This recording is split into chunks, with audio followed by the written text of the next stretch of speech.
En este momento a Guillermo Tela Veleo, doctor en Ciencias Políticas, decano de Estudios Jurídicos y Políticos de la Universidad Metropolitana y de la Universidad Central de Venezuela. ¿Cómo está, Guillermo? ¿Cómo te va? Gracias por atendernos. Hola Vladimir, ¿cómo estás? ¿Cómo está la audiencia? Muchos saludos a todos. Muchos saludos. Bueno, gracias por atendernos. Bueno, caramba, yo pensaba hablar contigo sobre situación política nacional, pero no quiero dejar por fuera esta situación en el Medio Oriente y cómo nos puede impactar desde tu visión como politólogo, pues como doctor en Ciencias Políticas. Bueno, hay mil maneras en que pueden impactar. Por supuesto, todo lo que afecte el Medio Oriente, que pueda afectar el mercado petrolero, tiene una incidencia directa en las fortunas exportadoras de Venezuela, aunque eso está relativamente minimizado por la ineficacia de los últimos años, ¿no? Por el problema petrolero interno. En otros momentos, esas malas noticias habrían sido quizás buenas noticias en los gabinetes venezolanos, en otras partes de la historia. Pero es un tema muy serio porque a la vez está tomando un giro que va a llevar a una polarización global en torno a ese tema, ese conflicto. Lo más probable es que ese conflicto escale y tengamos que escoger bandos. Y quizás involucre a Venezuela de un modo mucho más serio por el compromiso político que ha tenido Venezuela con alguna de las partes. La posición histórica de Venezuela era de evitar el conflicto del Medio Oriente como un asunto de bandera política propia, pero las solidaridades, que no son completamente infundadas entre Venezuela y el mundo árabe, pero específicamente entre Venezuela, ya no el mundo árabe, sino Irán, pueden comprometernos muy seriamente. Esto más allá de la posición que se tenga en concreto sobre el conflicto Israel-Palestino, que Venezuela ha sido más bien y fue históricamente proponente de las soluciones intermedias, las soluciones de dos países, ese tipo de planteamientos. También hay especialistas que indican que podría estar dándose también una situación en la cual Venezuela pase a ocupar un rol importante como precisamente proveedor de petróleo y esto implique que Estados Unidos siga apostando a relaciones petroleras con Venezuela, ya no en el campo político, sino en el campo económico estrictamente, ¿no? En el campo energético.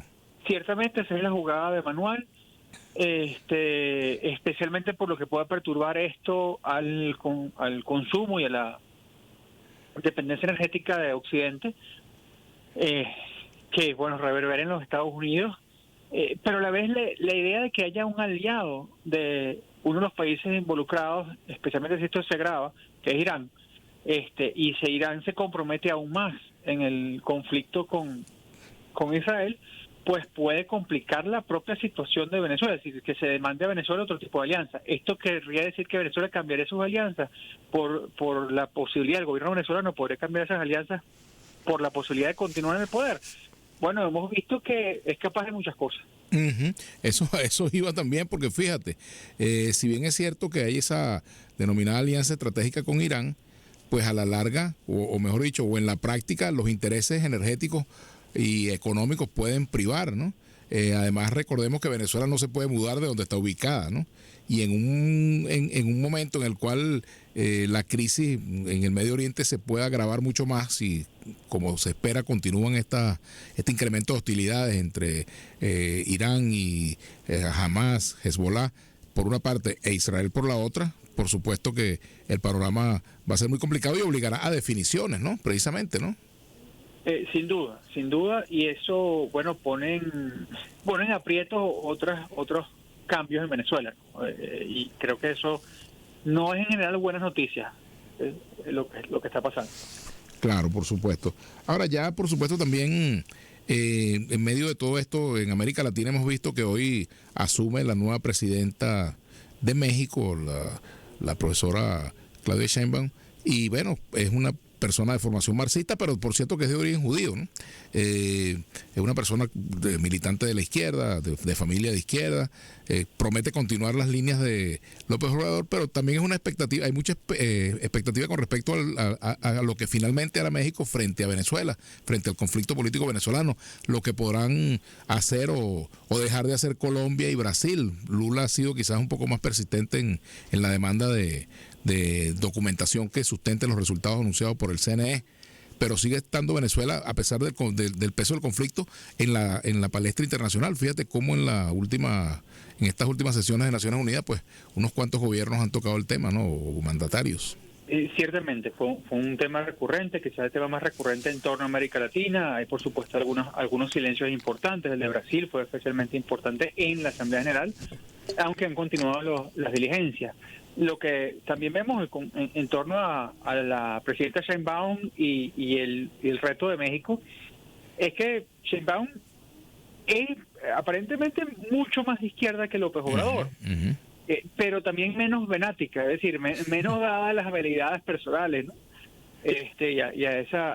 Lo que sabemos de su carrera política, porque es relativamente limitada a ciertos círculos y a ciertos desconocimientos. Pero yo no tengo muchas esperanzas con respecto a México en torno a la situación venezolana. Uh-huh. Más allá de lo que deba o no deba hacer México, es que la tradición política mexicana es la de no intervención.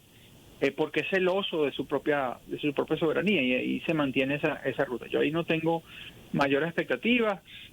Quizás el descuido puede ser mejor que la intervención en este caso, y no nos compromete y nos deja esas herramientas.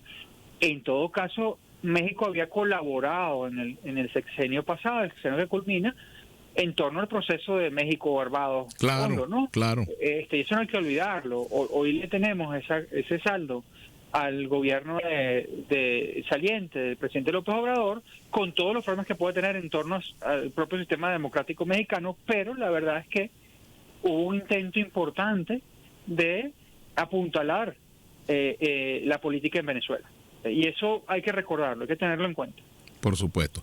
Ahora fíjate, la presencia de Edmundo González Urrutia en España, Guillermo, también es un tema que ha generado muchas controversias, sobre todo porque últimamente ha parecido muy vinculado a factores políticos venezolanos, a su vez muy vinculados tanto al PP, al Partido Popular, como a Vox.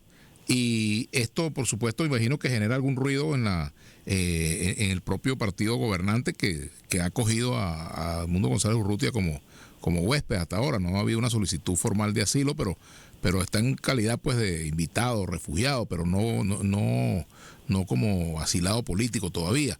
Y ese proceso sigue su curso. Ese proceso sigue su curso, pero evidentemente pues los pasos que da Edmundo González no dejan de generar controversia, ¿no? Por ejemplo, publicó un tuit un poco genérico donde de alguna forma reconoce el apoyo de quienes lo apoyaron, de quienes le brindaron, reconoce el apoyo de quienes le brindaron ayuda para irse a España, pero no menciona directamente a Eudoro González, aunque él se siente mencionado en el post de Edmundo González, ¿no?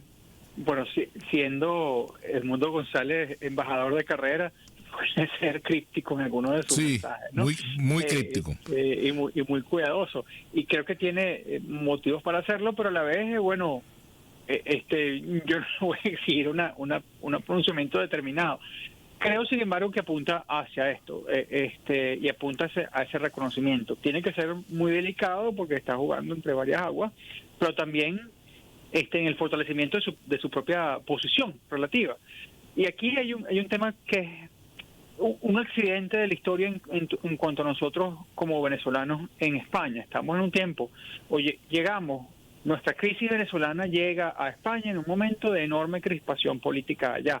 Uh-huh. Entonces, lo que ocurre no es tanto que Edmundo González, como candidato ganador o presidente electo, según se le vea, esté siendo un agente de la política en España o de los venezolanos que hacen política en España, sino que más bien es un agente de la mutua agresión entre los partidos españoles, ¿no?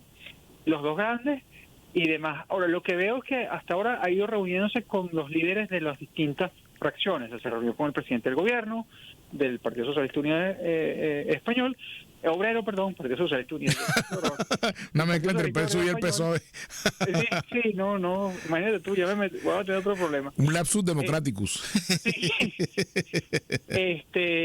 Con Feijóo del PP, con el Partido Nacionalista Vasco, con Vox. Creo que no tiene planteado con la izquierda, porque más la izquierda del Parlamento es la única que ha sido vocalmente negativa contra él. Pero bueno, él está en ese proceso, además armando su equipo de trabajo allá muy cuidadosamente, porque bueno, está cuidando una posición estratégica como la que tiene y creo que lo hace en ese sentido. Por supuesto, como mientras no ocurran muchas cosas, estaremos aquí desde este lado del Atlántico siempre ocultando cualquier cosa que diga, cualquier coma que ponga, porque bueno, el ocio lleva a ciertos temas. Bueno, ciertamente. Ahora, también está en todo esto, estamos conversando con Guillermo Telaveleo. Fíjate, también está en medio de todo esto la propia estrategia de la oposición. Hoy, por ejemplo, notamos, por lo menos yo lo veo así, noto que la plataforma unitaria no está actuando como una plataforma, ¿no? Y mucho menos unitaria. Vemos que no hay un mensaje político claro a la población en este momento. Hay mucha ausencia de mensaje político en medio de una sensación de que el gobierno ganó este round, ¿no? Esa sensación tiene cierto fundamento en la medida que hay una presión de represión, valga la redundancia, de todos los poderes públicos que ha sido relativamente efectiva. Hay todo el desconcierto de las últimas semanas, todo eso tiene un peso, y a la vez, bueno, el desconcierto en la propia organización, cuándo se pueden reunir, en cierto modo no estamos en un estado de libertades plenas para actuar políticamente. La idea de que bueno, ya hay concentraciones de masa como pudieron hace unas semanas es un poquito exigente con la realidad y también con los venezolanos que participan políticamente. Recordemos que hay 2.000 presos. Claro. Eso no es poca cosa. Ahora, también hay que ver si lo que en efecto se ejecutó tenía límites, es decir, bueno, obviamente tiene límites en la medida que no ha tenido el éxito todavía, pero la discreción en la estrategia puede ser un resultado de que es una estrategia que tiene unos pasos que se irán revelando, o ese es el trato benigno a este asunto, o que más bien no se ha podido recalibrar por los problemas de su ejecución última, es decir, las premisas en las que partía y la movilización. Ahora, yo creo que en ese contexto que hoy día es de saldo negativo, hay unos buenos, hay más activos que pasivos para la acción política venidera. ¿Por qué? Porque las condiciones materiales concretas del descontento social siguen allí. Y hay factores políticos cualitativamente distintos, pero cualitativamente importantes, que están cada vez más convencidos de la necesidad de un cambio, sea el decretado por la población el 28 de julio, sea un cambio y transformación de otro signo, pero en todo caso en una ruta de restauración democrática o de profundización democrática que puede reunir a los distintos sectores opositores. O sea, yo creo que una cosa que tenga desde el Partido Comunista de Venezuela a 20 Venezuela, en ese amplio espectro, un frente general en torno al 28 de julio, pero más allá de eso, la restauración democrática puede ser importante. No me refiero solo de cara a los procesos electorales que vienen, eso ya lo debatirá el liderazgo opositor y no quiero yo darle elecciones, sino a la posibilidad de movilización interna, que está afectada por la realidad concreta actual, pero también, bueno, ha habido momentos de la historia contemporánea donde se ha recuperado esa voluntad. Y fuera del desconcierto, yo creo que es positivo que eso al menos esa posibilidad está clara en los liderazgos. Que no se pongan todavía de acuerdo o que haya esos debates, bueno, es un espacio para mejorar, pero siento yo que hay más activos que pasivos. Esta mañana yo conversaba con algunos amigos precisamente de la plataforma unitaria y hay más o menos la idea o el criterio en ello, que lo comentábamos, por supuesto no voy a mencionar quiénes, que bueno, que intercambiamos ese punto de vista, que la plataforma pareciera agotada como plataforma, precisamente como estructura, y habría que buscar un reagrupamiento con otros factores que no están dentro de la plataforma, y quizás algunos de los que están en la plataforma pasarían a estar en otras coaliciones que por razones del enfoque político en este momento, ¿no? Bueno, eso muy bien puede ser. Ese es un debate abierto y yo trataría de verlo con generosidad, en el sentido de ver que sea posible que varias acciones diversas actúen en un mismo sentido. En lugar de ser acciones que se consideran divisorias, porque bueno, tú estás con lo electoral, no, yo estoy con la protesta, sino que más bien son acciones que todas presionan al gobierno en un mismo sentido, al sistema en un mismo sentido, en el sentido de abrirse a los deseos de la población. Y eso creo que es lo esencial. Y eso implicará también madurez de los factores políticos para no ver que sus distintas decisiones estratégicas son, bueno, o delirios personalistas o entreguismo pragmático. Fíjate, Guillermo, este asunto que uno observa en Venezuela, que es una especie en el caso de la población opositora, de temor con duelo, temor, miedo por la represión y duelo por lo ocurrido con los resultados del 28, estas situaciones determinan el futuro político de un país. Puede ser un factor que marque definitivamente el fin de una estrategia. Oye, la historia nos dice en eso que hay posibilidades de ambas cosas. Es decir, la verdad es que la premisa fundamental de la oposición, que el cambio se iba a lograr por medio de la participación masiva del electorado, es una premisa que hoy está sumamente afectada. Está afectada duramente. Y entonces toda la discusión que se haga sobre esas participaciones posteriores ya no pueden partir de esa expectativa, porque, bueno, qué más demostración que esto y qué más demostración de lo contrario, ¿no? De la reacción del Estado. Pero a la vez, el hecho es que la fuerza social, o mejor dicho, más que la fuerza social, el descontento social que está allí está para ser canalizado. Se asume que puede ser de un solo liderazgo. No sé hasta qué punto ese descontento y esa depresión afecten los liderazgos preeminentes en este momento, pero creo que el modo de recalibrar eso implica una reconsideración sobre esa premisa, porque a la vez a quienes durante mucho tiempo eran escépticos de las elecciones, y vamos a decirlo, María Corina Machado lo fue, puede decir, en lugar de que le digan a ella, se los dije, puede decir a ella a todos los demás, yo se los dije. Si seguimos en esto, esto es lo que va a pasar.